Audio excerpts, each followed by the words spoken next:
International cave divers have arrived in the Maldives to step up the search for the remains of 4 Italians who died while scuba diving in the island Paradise, a day after a military officer lost his life in the recovery attempt. 3 Finnish divers from the Divers Alert Network, a global scuba safety group, touched down in the Maldives on Sunday and were on their way to meet the local Coast Guard team to work on a new strategy to complete the mission, or said the Maldives chief government spokesperson Mohammed Hussein Sharif. FIFA Secretary-General Matthias Grafström says he held a constructive and positive meeting with Iran's football chief, Mehdi Taj, expressing confidence about the country's participation at the World Cup. "We've had an excellent meeting and constructive meeting together with the Iran Football Association," Grafström told the Reuters news agency on Saturday. "We're working closely together and looking very much forward to welcoming them in the FIFA World Cup." The World Health Organization has declared an Ebola outbreak in the Democratic Republic of the Congo, DRC, and Uganda a public health emergency of international concern after more than 300 suspected cases in a social media post on Sunday. WHO Director General Tedros Adhanom Ghebreyesus said the outbreak does not meet the criteria for a pandemic emergency, but that neighbouring countries are at high risk of further spread. The Vihari police have rejected reported claims of cocaine queen Anmol alias Pinky that her network of drug trafficking also operated in this South Punjab district. Her claim, based on Karachi police probe, was aired by some TV channels on Friday. The World Health Organization, WHO, has declared an Ebola outbreak in the Democratic Republic of Congo's eastern Ituri province a public health emergency of international concern. The agency added that the outbreak, with around 246 suspected cases and 80 deaths reported, does not meet the criteria of a pandemic emergency. Mixed martial arts. MMA star Ronda Rousey has retired again after demolishing fellow combat sports trailblazer Gina Carano in their long-awaited non-title comeback bout in Los Angeles, defeating her rival by armbar after just 17 seconds. After a hype-filled build-up, the bout on Saturday was a jarring anticlimax, with Rousey Carano almost immediately before wrestling her into an armbar to end the fight. The Inter-Services Public Relations on Sunday took exception to the Indian Army Chief's recent provocative remarks and cautioned New Delhi against pushing South Asia towards another conflict with devastating consequences for the region. Indian COAS gave a provocative statement during a recent interview that Pakistan should decide if it desired to be part of geography and history. ISPIR noted in a statement issued in response to Indian Army Chief Jenupendra Dwivedi's comments made a day earlier. Nigel Farage represents the latest populist spectre to haunt an established democracy, the United Kingdom, UK. He serves as a primary case study in how a populist can be manufactured to disrupt the status quo. Originally a member of the centre-right Conservative Party, Farage broke away in 1992 to co-found the UK Independence Party, UKIP. He steered the movement toward a staunchly Eurosceptic and anti-immigration platform. By 2014, he had successfully pressured the government into holding a referendum on UK's membership of the European Union, EU. UKIP campaigned for the Leave option. To the shock of the country's establishment parties, 51. 89% of the electorate voted for the UK to exit the EU, referred to as Brexit, catapulting Farage from the far-right fringes into the national mainstream.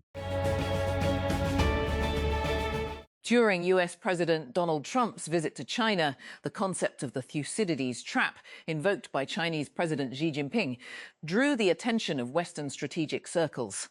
Many observers saw the remark as a subtle indication that China is now more willing to acknowledge its emergence as a global power. For nearly a decade, Beijing carefully avoided projecting itself as a challenger to the international order, cultivating instead the image of a leader of the global south and a partner of developing economies.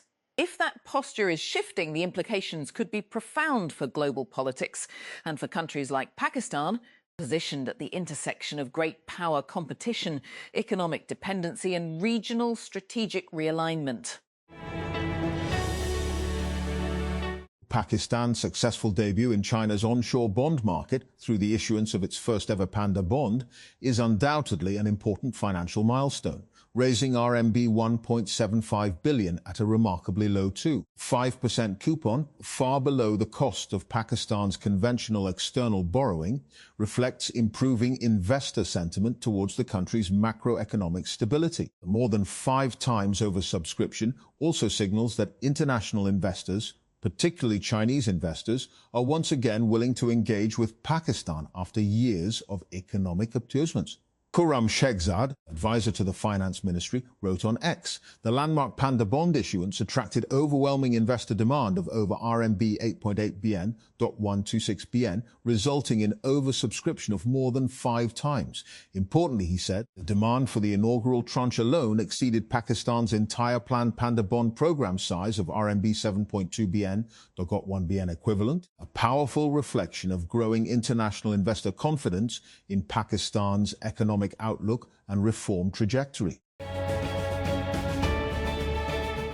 IT was 2016. We at RSL routinely studied all major disputes and issues between India and Pakistan. Kashmir, Sir Creek, Sian, the Indus Waters Treaty, Samjhauta Express, Babri Masjid, Junagadh, etc.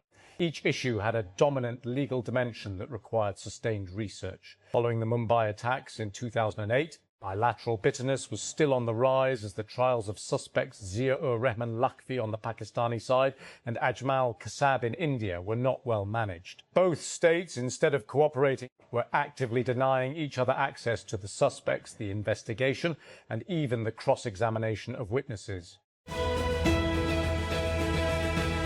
World Health Organization on Sunday declared an Ebola outbreak in the Democratic Republic of Congo and Uganda a public health emergency of international concern, posing risks to neighboring countries. The WHO said the outbreak, caused by the Bundibugyo strain of the virus, does not meet the criteria of a pandemic emergency, but that countries sharing land borders with DRC are at high risk for further spread. Emboldened by its successful wartime blockade of the Strait of Hormuz, Iran is turning to one of the hidden arteries in the global economy, subsea cables beneath the waterway that carry vast internet and financial traffic between Europe, Asia and the Persian Gulf. The Islamic Republic wants to charge the world's largest tech companies for using the subsea internet cables laid under the Strait of Hormuz, and state-linked media outlets have vaguely threatened that traffic could be disrupted if firms don't pay. Lawmakers in Tehran discussed a plan last week which could target submarine cables linking Arab countries to Europe and Asia. Rules that stopgap arrangements cannot continue indefinitely, rejects Pakistan Railways' appeal against FST promotion ruling Islamabad. The Supreme Court has ruled that prolonged ad hoc, look after, current acting or additional charge postings amount to exploitation that not only is egregious but also frustrates the spirit of service laws. The Beijing summit between US President Donald Trump and his Chinese counterpart Xi Jinping was never likely to produce a grand result. Too much mistrust has accumulated, and the disputes dividing Washington and Beijing now extend far beyond tariffs. Yet the meeting still mattered because both sides met with an interest in preventing relations from becoming even more volatile at a moment of widening global instability. The summit's economic outcomes were limited but not insignificant. Peshawar. Khyber Pakhtunkhwa Governor Faisal Karim Kundi on Saturday approved the summary and signed the notification for the induction of 18 new cabinet members sent by the Office of Chief Minister Sohail Afridi. An official statement issued by Governor's House said the governor approved the summary for the expansion of the provincial cabinet.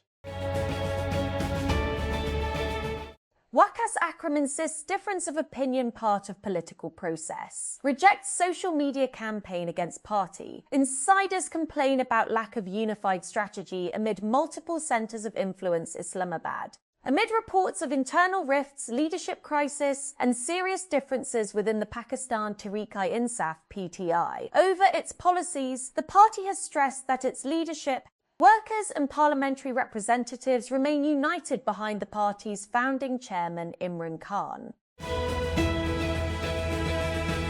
Naqvi lands in Tehran to promote regional peace, facilitate talks. Dar speaks to Uzbek counterpart. Aragchi says Iran does not trust the US at all due to contradictory messages. Iran's UN envoy blames Hormuz disruptions on aggressors amid claims of Europe's request for transit. Putin, UAE president, discussed the Iran conflict in phone call. Islamabad. Interior Minister Mohsin Naqvi landed in Tehran on a previously unannounced two-day visit, which diplomatic sources said was linked to Pakistan's continuing efforts to revive the stalled Iran-US peace process after President Donald Trump rejected Tehran's latest response to American proposals. A humpback whale rescued after beaching itself in Germany has been found dead near a Danish island. The whale was first spotted stuck on a sandbank on the 23rd of March off the island of Pehel on Germany's Baltic coast. Hezbollah has increased its use of small first-person view (FPV) drones to attack Israel, including systems controlled by fibre optic cables to evade sophisticated defences. BBC Verify has geolocated 35 videos shared by the Lebanese armed group since the 26th of March, which show strikes on Israeli soldiers, armoured vehicles and air defence systems in southern Lebanon and northern Israel.